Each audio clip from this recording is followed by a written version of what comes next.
Charles McElwee is back in our studios each week bringing us our history segment. Today you have an update, some very good news on a special project that will be preserving the history of a section of the city of Hazleton. Right, so this is a culmination of a few years, really, that we're finally launching the Church Street Historic District project.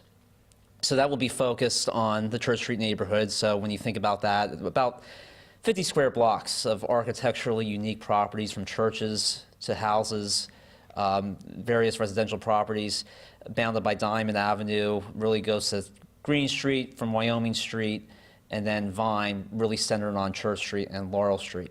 So the first component, we were able to raise the money, and thanks to our partners in this project, which include the City of Hazleton, the Downtown Hazleton Alliance for Progress, and the Can Do Community Foundation, we will be able to commence the first phase, which focuses on the preservation component.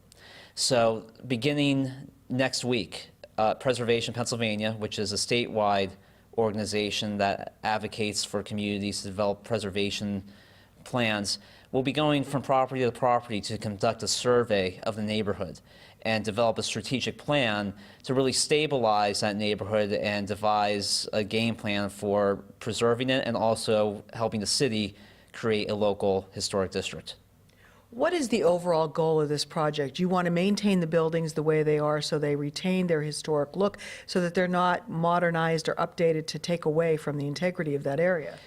That would be the ultimate goal, but we have to have realistic expectations about what we're dealing with. There are certainly challenges in the neighborhood. For every house that is preserved, residents who are investing in their homes, preserving historic properties, there are too many that are either falling into disrepair or are blighted properties. So really, we're trying to devise a realistic strategy. So 4 years ago, DHAP came up with a strategic plan for downtown.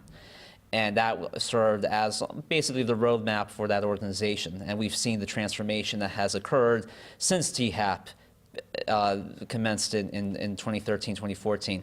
For this, we're kind of following a similar path, developing a strategic plan for the district. So the first phase is preservation.